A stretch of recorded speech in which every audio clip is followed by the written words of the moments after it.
Welcome back to the Super Hornet podcast. I'm Evan Hale. This is Doug Branson, the Locked On Hornets podcast, Locked On NBA podcast. Every HornetsBoxScore.com. You can check him out. I have all his links down there. He's a keeper, the Sicko Satchel, like the Hornets fan. Part of the reason why I love the Hornets so much is listening to this guy talk about the Hornets. So super stoked to have him on the show. We're not really going to talk about what happened last night or the last couple of games. 131 point loss total, like 131 point loss over the last three games.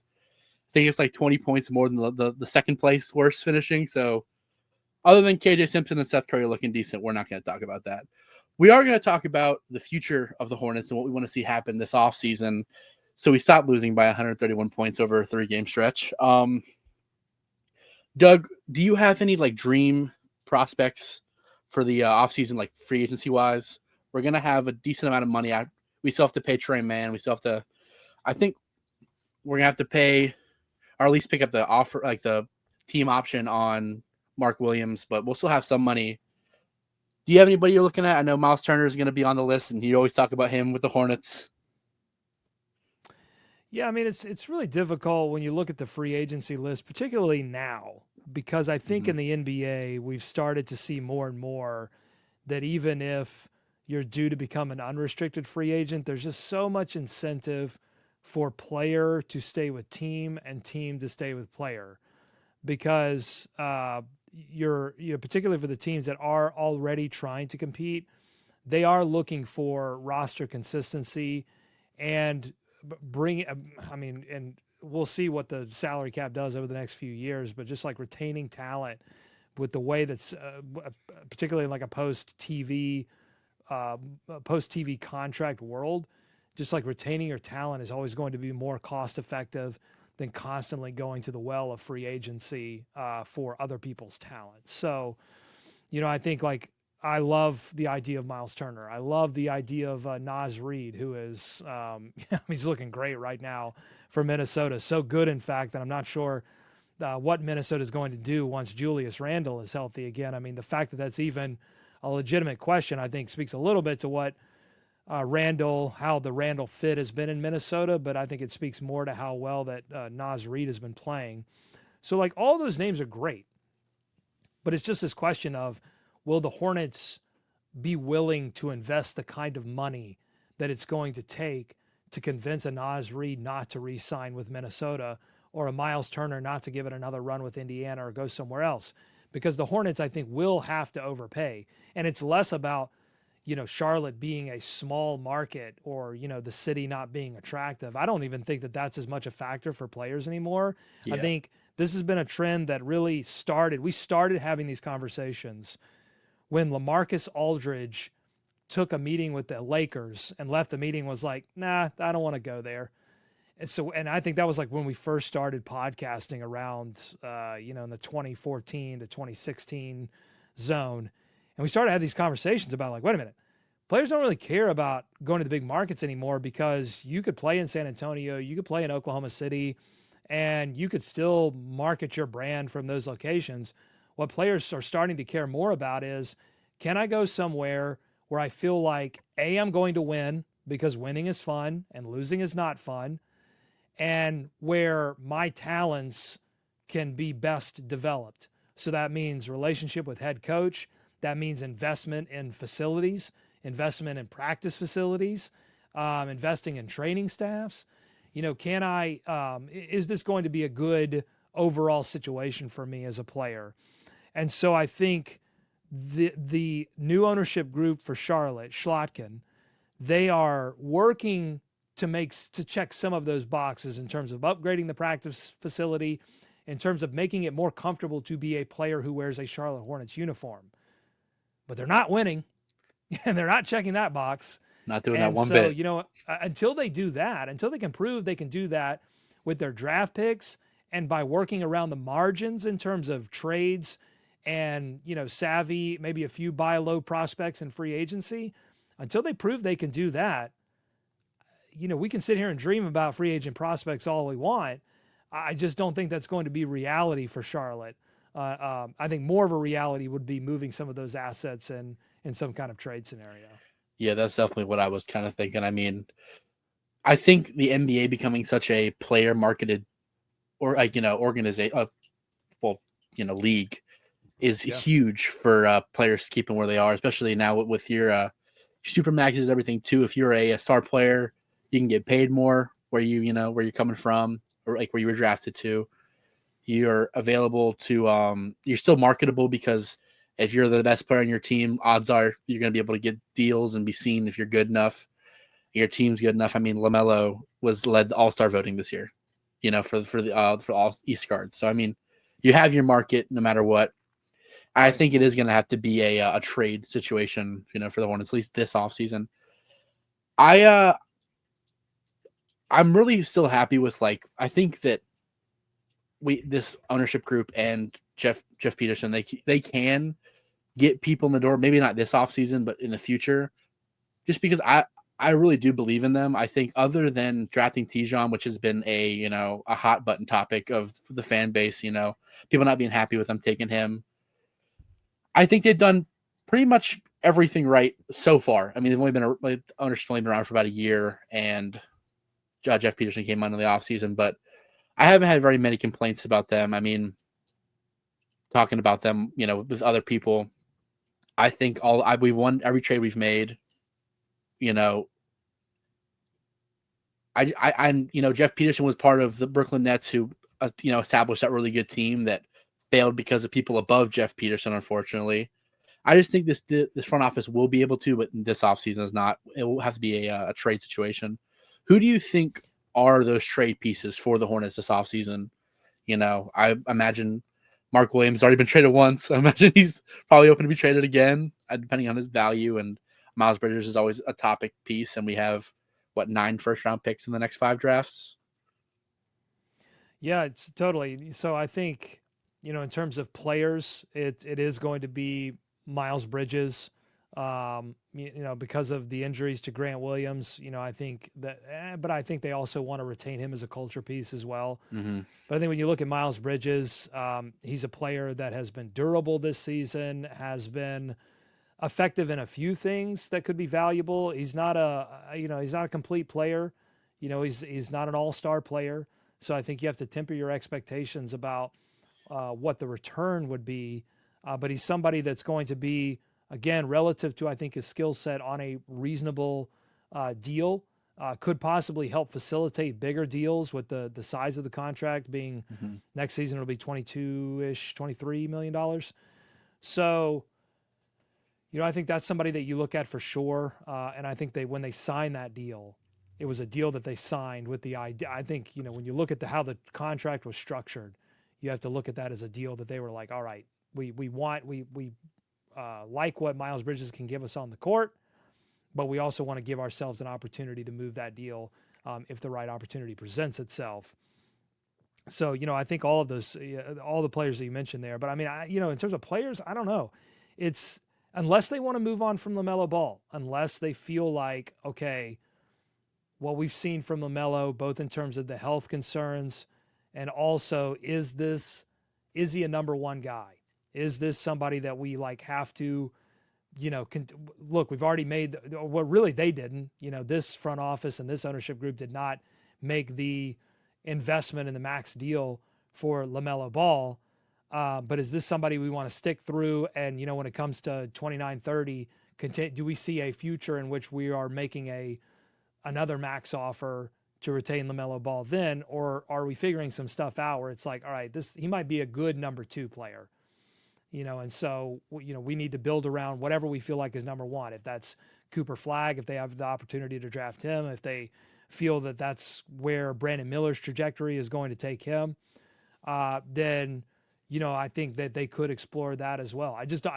It seems like it would have seemed sacrilegious to say that even as soon as this past offseason when we saw a healthy LaMelo Ball ready to give it one more go. But I just think, the Hornets are going to have to make some tough decisions because roster building is so much timing.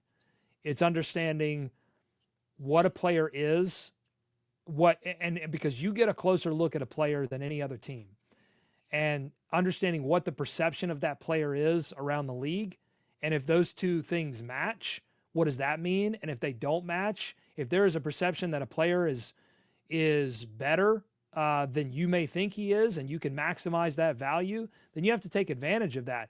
But the more that player plays, and the more scouting reports get released around the league, and the more tape that you get on that player, you lose that advantage. And I mean, I think we've seen that over the past couple of games with LaMelo Ball, is that defenses understand, hey, there's not a lot of talent around him right now. And if you throw the kitchen sink at him, if you put a lot of pressure on him, particularly on ball, not only is it going to be effective at getting the ball out of his hands, it's going to frustrate him. It's going to get in his head, and he's going to play worse. So, that again, is that a signal to, hey, he really is a number one guy, and we've got to invest in more talent around him so that he can, that you can't throw, double teams at him. You can't blitz those pick and rolls. Or is that a sign that, hey, when it comes to playoff time and those matchups come inevitably anyway, when they're going to pick a guy to take away, whether they pick Brandon Miller or whether they pick LaMelo Ball, or in a future, if it's Cooper Flagg, if LaMelo Ball gets that pressure, is he going to be able to handle it? It still feels a little strange talking about trading LaMelo Ball. I mean, I understand that he's had the injury history and he's had the concerns, and he's definitely done better this year. I think a lot of the time that he's missed this year is just been because everybody else is out and he's sore, or something doesn't feel right. And, when you're missing, 3 of your top 5 leading scorers, maybe don't risk, if you're hurting, especially because it's already a tank here. But I definitely can see the potential talks for trading LaMelo, just because this ownership group and front office didn't sign him. They weren't the ones to, give him this max contract. So, it's still strange, thinking about trading him, and I don't know what we would get for him. I think a big part of trading him would be a big tell on how, if we trade him or not, is who we draft this upcoming draft. If we don't win the lottery, obviously Cooper Flagg is going to 1, but if you get pick 2, 3, 4, 5, if you take a Dylan Harper or Yakichones, two guards, ball handling guards, maybe they look to pivot off him. I don't know if I necessarily want him gone. I mean, his numbers have dipped since everybody's been out, and he's come back from his ankle injury, but he was averaging 30 at the All-Star break. It's kind of it's weird to want someone like that gone, but I understand, the front office where to move on from him. But I think if anybody is to be traded this offseason, is probably Miles Bridges for a roster upgrade.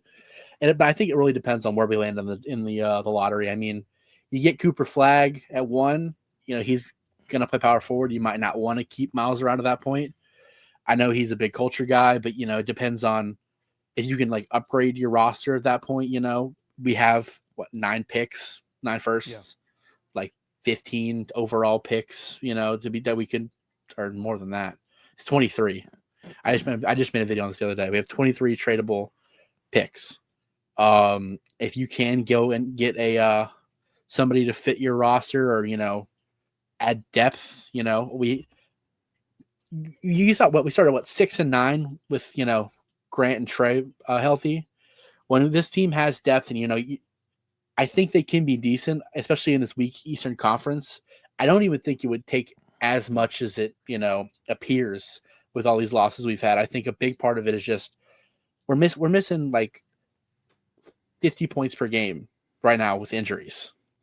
That's a lot, and especially coming off the bench with Trey Mann and Grant Williams. And Grant is not just a offensive and defensive guy. He's a culture guy on the court. He's a spark plug, but not your typical spark plug. And he creates so much energy, especially defensive intensity. I know you live in Nashville. So you know, good to go to a lot of games with him there.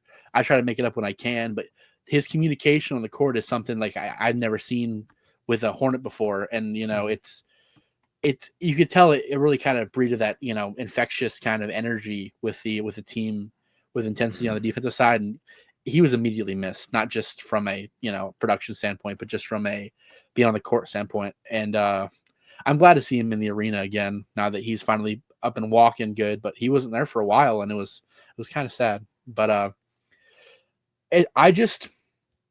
I don't know what the pieces are we going to make moves, but I just know that the ownership and front office know we have to make moves. like they can't have another sub 30 win season. And I think they know that. I know the quote, the second inning of a 9-inning ball game before the season started. I hope we're at least in inning 4 now. I hope we maybe off season seventh inning stretch. Make some moves. But I think they've seen enough of everybody, especially because with all the injuries, you've seen some guys who you weren't too sure of have to play more minutes. And I'm hoping that they kind of got a feel for who they want to keep, who they don't want to keep. And as much as it sucks that Trey Mann's been out, I imagine that if we don't give him the qualifying offer, we're going to get him on a fairly team-friendly deal because of all the injuries, which, I hate that he's been hurt and I, don't want him to get, ripped off. But if anybody's ripped him off, I hope it's the Hornets because, it'd be awesome for the books. Well, they're going to know, how extensive that back injury is and what, or at least they're going to have a better idea of what that's going to mean for the rest of his career. Mm-hmm. I think that's going to be the key to figuring out where Trey Mann's going to land with the Hornets and the rest of the NBA, because, all the exciting stuff that we saw from Trey Mann earlier in the season, that requires like a fully healthy back. Yeah. Like to make those moves, to create that space, particularly when you're slightly undersized.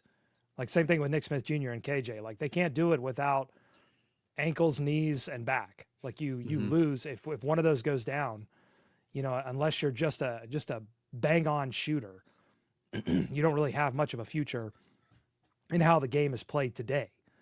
So, I think that's going to be key for the Trey Mann piece. On the LaMelo Ball thing, obviously, like, as if I put my fan hat on and take my analyst hat on, like I would hate for the Hornets to trade LaMelo Ball because of everything that rookie season, everything that made us dream about. Yeah. Because that's the Hornets, like any other franchise, they've got to hit on a draft pick or two and have those players turn into perennial all-stars. I mean, if you look around the league, that's part of the formula. Like you don't get an OKC. They took the chance on SGA, and that has obviously paid huge dividends.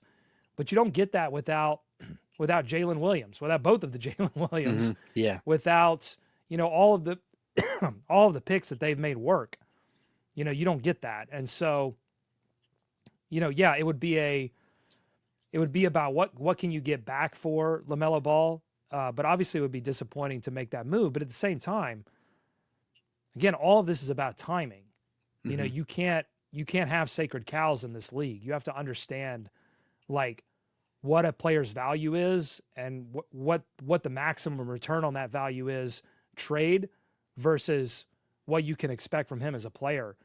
Like if LaMelo Ball has one more serious ankle injury, I'm not sure you're going to be able to move him at all. And he's under contract through 29-30. Like that's a long time to have $40 million on your books for a player that you're unsure has a future in the NBA. And that's, unfortunately, when these ankle injuries pile up like this, that's what you have to start to wonder. That's what you have to start to talk about. So, I mean, obviously it would be a disappointment to have to move on, but it might be better for the future of the franchise if they were to get a comparable deal, because then, again, it would allow you to then, as long as you have LaMelo Ball on the roster, I mean, just look at his usage rate this year. It's through the roof. It's the highest in the NBA. As long as you have LaMelo Ball on the roster, that's what your team's going to be, which is great if you feel like LaMelo is a perennial all-star and not well, maybe he makes it if there are a few injury replacements or if the media gives him a few more votes. But, like, no, if he's like a dead-on, like, we cannot deny this man an all-star, he's an all-NBA player, then that's all great. But if those things aren't the case, then I think you have to be honest about the situation. And I'm confident that Jeff Peterson, they're going to evaluate all of that with this offseason and in future off seasons as well. Yeah, no, definitely. I, another serious injury would be, arguably a death sentence on any kind of value he has. But he, I think if the Hornets even had 10 more wins, going into the All-Star, I think he would have been an All-Star this year. And that I truly believe that LaMelo is a healthy roster away from being a perennial all-star, but you also don't know you can't know what Jeff Peterson and Gabe Plotkin and Rick Schnall are thinking right now. So you have to kind of go in blindly. I would hope that he's on the roster next year, but that is, like you said, putting on a fan hat rather than a analytical hat, and to a degree, an analytical hat as well. Like if he can stay healthy, I think, like I said, a lot of his injuries this year, other than the one ankle injury, which I mean he did come back pretty quick from. Hopefully the ankle braces are doing something. I think a lot of the times he's missed this year is just because he's been a little banged up, and he decided to sit out with everybody else out, because he was listed as questionable a lot in November and early December, and he played. Like if anybody was listed questionable early in the season, they were going to play more than likely, and as other people went out for long periods of time, that kind of stopped. I just I'm thinking, a dream scenario for me. Let's say you don't win the lottery, because I mean it all kind of hinges on what the lottery balls do. I would love to see a VJ Edgecombe on this team. A defensive, 2-3, can handle the ball. He feels like a Charles Lee kind of guy, especially because he's shooting a lot better from three this year. And I wouldn't mind, there is so much concern, but I saw this. I've been seeing a lot of stats about Zion recently, and I don't know if he has the case of the LaMelo balls and the fact that maybe his value is a little low right now because of all the injuries he's sustained and everything. But even with the injuries, I just can't stop thinking about him on this roster. And I don't know how you feel about that, but I mean, if you could trade, a couple picks and, I don't know what you're doing with Josh Okogie, but Josh Okogie's contract with Miles Bridges, just as a contract filler, and then Miles Bridges, and they're doing a whole reset over there with a couple of picks. I don't know what, obviously I'm not trading more than, 2, maybe 3 picks with the projected for him just because of the injury concerns. But I want to say I saw he is the most doubled player in the NBA over the last 3 seasons. Per minute, he's the most double player, and he still scores. I saw a graph. He still scores higher than like 2/3 of the players while being the most double, and he is like the plots here, and he's way up here. And he's the 3rd fastest player with 5,000 points by games. He's just, I know there's so much injury concern, and that's kind of what your Charlotte stuff. I don't know. I think if I'm Gabe Plotkin and Rick Schnall, if I'm schlocking over here, I'm doing the Peyton Manning Detroit Lions curse breaker. You see that video that they did for the Lions? Mm-mm. So this was him. Was it Jeff Daniels, the comedian, like the actor comedian? He's a Lions fan, but they went into the Lions field, and they had this like bathtub full of whiskey, and they poured a couple things in it, and they said we're gonna break the curse. And after that happened, the Lions have been on their tear, and they've done well in the playoffs, and like they made their playoff runs, and like I think they were like, it was right after their first season with their head coach, but they're like winning like 75% of their games since then or something. Right. So it's just like, I don't know if we need to go burn some sage during the second remodel this offseason, but I just want to see them make a move to try to be competitive, especially in such a weak Eastern Conference. You look at the East, the Bulls are trying to make the lottery, and they're still the 10th seed. Like they're trying to lose, and they can't get out of there. Right. It's, we don't know. There's certain, I mean, you look at teams like Philadelphia. They have so much money into Paul George. They're having like 7 doctors look at Joel Embiid. Who knows if that team's going to be good next year? Who knows if anybody's playing for them next year? I would say that we have the Hornets have the pieces. They just have not had the pieces all at the same time. They're all healthy for a long period of time. I just think that this team is a move away, 2 moves away, and mostly health from at least being a 9 seed, being an 8 seed. Like going into like the play-in. I mean, a lot So of what tough. It's so yeah. I mean, it's so tough to say because we haven't seen, so many of these role players that would be essential to that idea. We just haven't seen them healthy enough. Like I would, be more on board with that if Grant Williams and Trey Mann had even been healthy for half a season. It's just so tough to, and that's what makes the job tough for Jeff Peterson, because I think they wanted this season to evaluate, to answer some of those questions. Mm-hmm. And I don't think they're going to get that luxury. They're going to have to figure out how to make a competitive team without having some of that intel. They're going to have to take a risk on players that are currently on the roster that, it will be a risk. It shouldn't be a risk. They should know some of these things, but they're not going to know. So then it's like, yeah, do you go and find those areas like Zion Williamson where is New Orleans ready to make all of the cuts? Was moving Brandon Ingram more about, all right, we're going to pivot towards Zion but we still want to win. So we're going to build around Zion, and to do that, we have to let go of Brandon Ingram. Or was letting go of Brandon Ingram a signal that they're ready to go all the way down to the studs and continue to be bad over the next couple of drafts? Because remember, next season's draft is going to be excellent as well. Yeah. So you've got some teams that are planning to be bad this season and next season, okay?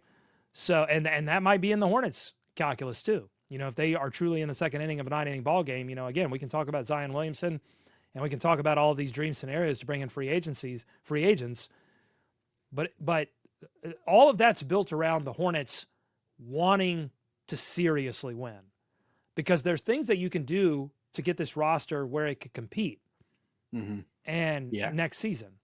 But those probably aren't Zion Williamson, because what I'm sure the Hornets and like every other team that isn't Boston, New York, LA, what they're worried about is pulling an Ishbia over in Phoenix and saying, blank checkbook, we're going to do whatever it takes, and our advantage to bring people to Phoenix is warm weather, and we're going to give you all the money in the world. And it almost got them Jimmy Butler, but it didn't, because they had locked up their books so much. And what is it getting Phoenix right now? Loss after loss after loss. Definitely. Like, it's painful right now to be a Hornets fan, but there's a way out if the Hornets are willing to take that way out. With Phoenix, you got players that don't even want to leave. They need Kevin Durant to leave Phoenix. They need Bradley Beal to leave Phoenix, and those players are saying, he's not waiving that in their trade clause. He didn't want to leave. No, I like the warm weather. I'm good with Phoenix. And so that to me is like existential. I have to listen to Locked On Suns as part of my work with Locked On NBA. And like hearing those guys talk is like, oh my God, that's sad. Because they realize like there really is no way to turn this thing around that makes any sense. And that's all because Matt Ishbia came in as owner and they said, look, we got this situation with Brooklyn where they either we have players and we have a bunch of picks. And we've been trying to give them the players for KD, and they didn't want that. We tried to give them all the picks for KD, and they didn't want that either. They want everything. And Ishbia went, okay, give them everything. Sold. Give them all the picks, give them Cam Johnson, give them everything. But look where that got them. You know what I'm saying? So, I think the Hornets are in an interesting situation where they have to be competitive because they're asking season ticket holders to pay more. And this team has not been competitive. I mean, they haven't really been competitive in 5 years, but when the last time, they were above 500 with Borrego and LaMelo and that offense being high octane and the defense being terrible. They haven't been truly competitive since the Hornets were here before they became the Bobcats. Well, you're even kidding. Yeah. Like, look, that 15-16 team was scrappy. It was a scrappy team, but they weren't going to be a threat. We have to be real about that. Even if they had managed to get by Miami, I don't think about them in the same kind of idea that I think about those early aughts Hornets teams or the 90s Hornets teams, where it's like they're probably going to get bounced in the second round, but boy, they're going to give some teams some hell. For sure. That was never in the cards for that 15-16 team, which is why I was so disappointed that instead of like trying to upgrade that team, they just abandoned it altogether. But so that's, that's what the Hornets have to figure out is how do we put a competitive product on the floor that makes you think playoffs and starts to build winning habits. Like that's what the Hornets don't have right now. That's the other thing you have to take into account with LaMelo Ball too, is he spent a long time losing. Mm-hmm. What is that? Are you going to be able to flip that switch into playoff mode? And it's so funny, like in doing the work that I've done for Locked On NBA and like studying the teams that make the playoffs and listening to a lot of these podcasts that are doing they're talking from a different perspective than we talk about with the Hornets. Yeah, They're definitely. talking in a whole nother universe because they're talking about things that matter in the postseason. And the things that matter in the postseason and the kind of play and the kind of players and the kind of mentality that it takes to win in the postseason is just so different from the regular season. And so, I think it's going to be, if the Hornets expect to try to, toe that line for like 2 or 3 seasons where they put a competitive team on the floor and they hope that all of a sudden 3 or 4 guys are going to play, well above what you would think they would play and win and be in the award conversation. That's the trap that Mitch Kupchak got in. Was like, well, if this guy does this and this guy does that and this guy becomes 6th man of the year and this guy becomes most improved player, then boom, bam, we're in. And it's like, those are a lot of dominoes that have to fall and a lot of players that have to stay healthy.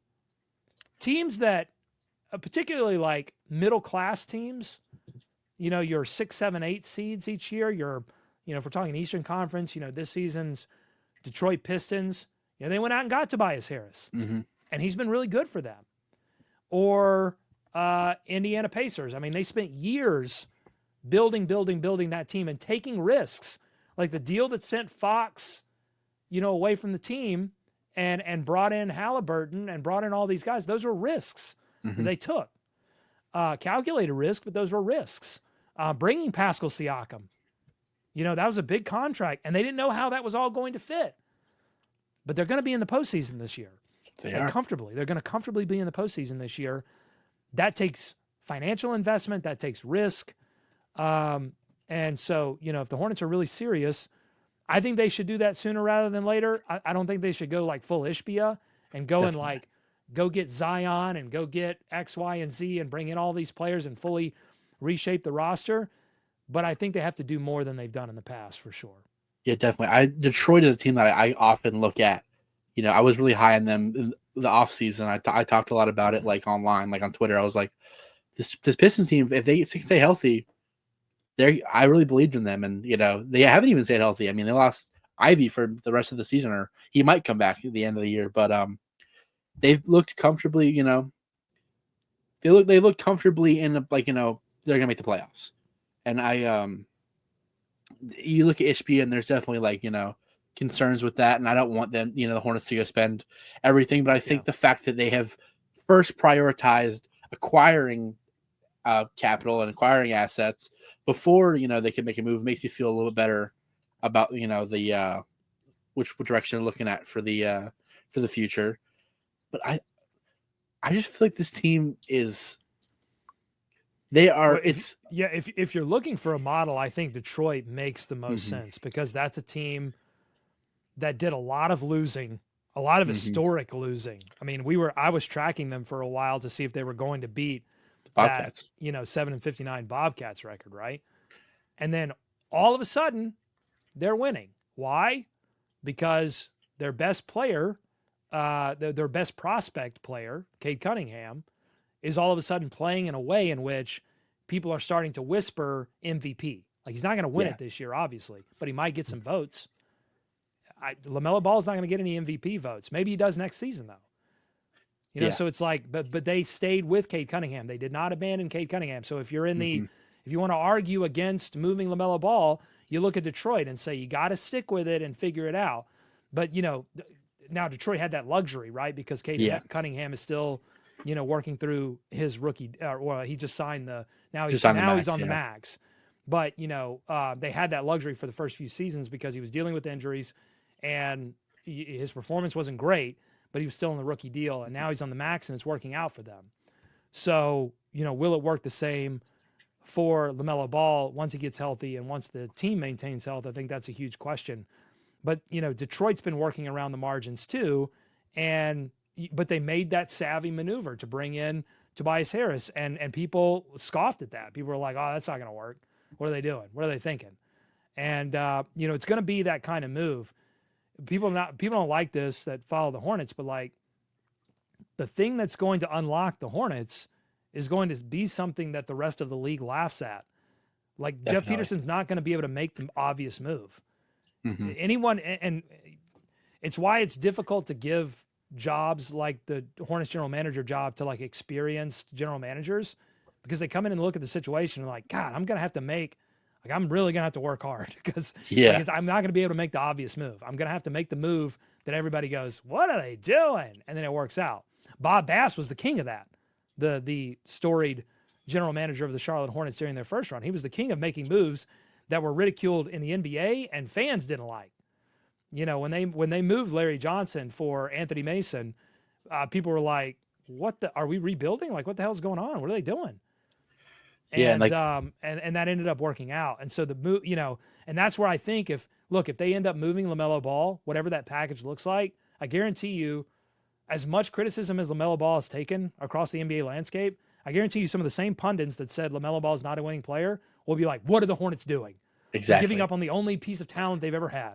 Like everything's going to get ridiculed. And really, you really can't judge most Hornets moves by how they're portrayed in the national media. You have to judge it by what the results are.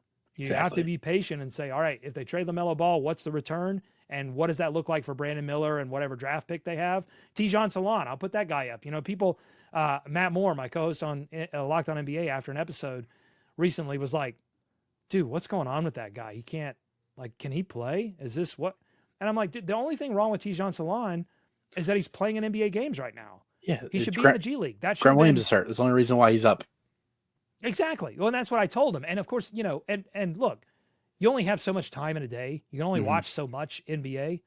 You know, so like, do I know everything about what's going on with the Toronto Raptors? No, I leverage the information that I get from Locked On Raptors to help me parse some of that. So, you know, Matt Moore's not spending every night watching 82 Hornets games. He does watch them, I think, more than most pundits do because he just enjoys the teal and purple. But yeah, I'm a Hornets fan. He enjoys scrappy Southeastern teams because he also watches Memphis Grizzlies. I'm a Hornets fan, and I had the game on last night on my laptop, and I had the Lakers game on against Dallas on my TV and I had the Dallas game turned up louder because it's just you're down by 20. Why am I? You know, I love the team and I'm watching them, but I don't expect anybody else to watch this team. It's like a weird badge of honor that I'm even watching the Hornets at this point. And you know, you mentioned Tobias Harris. It wasn't just a Tobias Harris move that was, you know, criticized too. They traded Quentin Grimes, a young guard, for Tim Hardaway Jr., an older, you know, floor spacer, and they signed Malik Beasley to a little bit bigger contract for a year to, you know, do that. They added shooting around Cade Cunningham. Cade, if you watch games from last year and this year, the floor spacing he has now to create, I wish LaMelo would attack the basket like Cade Cunningham does. If LaMelo did that, and you know, we talked about like his floater game, you know, how he stopped getting to it as much, and you can kind of see that's affecting the way he plays. It's mainly, I think, because the defenses, who are they going to defend on the outside anymore? You know, Josh Green, he might go for 18, or he might brick 4 threes, 5 threes in a game. You know, it's just the team around him isn't good enough for defenses to respect anything else on the team. You know, that's why I think Miles Bridges has such good games when LaMelo plays, just because how Brandon Miller was, you know, getting all the attention when he was healthy to a degree. He gave LaMelo Ball some openings. Miles is getting that now, and him being an Iron Man, he just be able to put up better stats as a whole. But you know, this team just needs a little bit more floor spacing, and just needs, you know, they just need a couple more pieces and to be healthy. That's really it.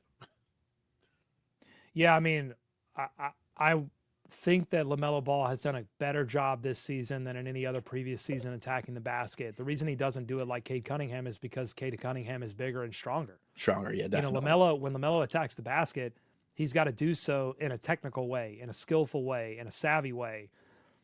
And now players have been able to do, like, SGA is not like, he's not bulky. No, he's like, and people hate him for this for some reason, but he knows how to attack and bait you into throwing an arm down on him.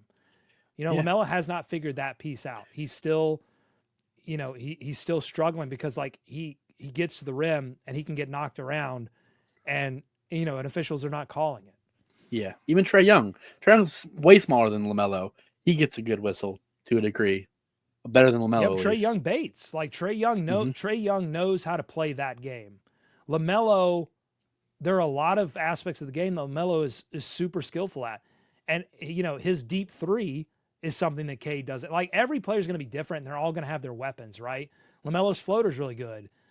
He's not getting to it as much, but it's really good. His deep 3-point shot, I don't know where it went, but we have evidence, we have it on tape that is a difference maker. I mean, that's where when he can score, 15, 18 points in a quarter, not all of that's coming from the basket. He's doing that because he can pull up from anywhere and hit shots. And so it's like a combination of all of those weapons.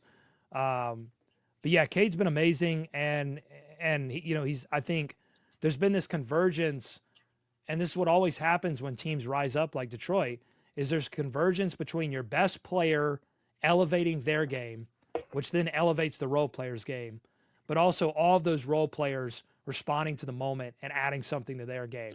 So exactly. Malik Beasley shooting better. You mentioned Tim Hardaway Jr. Making sacrifices. Tim Hardaway wants the ball in his hands. His usage rate among wings is 29th percentile. Like, it's probably, if I click into him here and clean the glass, probably a career low. Yeah, insane. Like, he's never been below 80th percentile in usage. He goes to this Detroit team, and they say, Tim, we're going to win, and here's how we're going to do it. It involves you shooting less, but you're going to play better. And Tim could say, nah, bleep that. I don't want to do that. Yeah. But you have guys that are willing to make those sacrifices. So, yeah, so many, like, ephemeral things that go into seasons that are put together like that. And but it requires you being healthy. Like, I mean, if I look at the games played by all of these Pistons, I know this is not a super Pistons podcast, but like, yeah, I mean, everybody's playing 50-plus games. Like Cade, 53, Tobias, 56, Tim Hardaway. Like, we sit here and talk about like all these things the Hornets need to do. You can't do any of these things if the players can't play. Exactly. So that's been the most frustrating. And I'm sure it's frustrating for Charles Lee. I'm sure it's frustrating for Jeff Peterson. It makes their job significantly harder, which is why I'm less inclined, to like criticize Jeff Peterson for not doing enough at the trade deadline. Exactly. Criticize Charles Lee for not winning. Right. But there has to be now there will be a limit. There will be a time limit definitely on all of those things, because ultimately Steve Clifford was the one that would always say this, like, you're judged on your wins and losses, no matter what happened, no matter the context, no matter the player that got injured, whatever, the personal issues that you had in the locker room, forget all that. When it's all said and done, we look at the wins and losses, we stack them up. If you have more wins than losses, you're okay. If you got more losses than wins, hot seat. Yep. And it's unfortunate. I think the ownership group knows that moves need to happen, I think, sooner rather than later. Maybe not HB moves, but moves need to be had. Hopefully win the lottery, and this makes it a lot easier, and we get, Cooper Flagg on this team, and then everything's, set up perfectly, and you can see if you get Cooper Flagg, the team's set up well. But Doug, it was so nice having you on the show. Such a big fan of your work. Please check him out. Let's get linked in the description. This is just so cool. I don't know, it's so cool. Thanks for coming on, and go Hornets. Hey, man, it was an honor to be here. Really appreciate all the work that you do to keep the fans, what's left of the fan base that's still attending games, to keep them up and out of their seats and keep hope alive amongst the sickos. Really appreciate all you're doing. Love the show. Thanks for having me on. Thank you.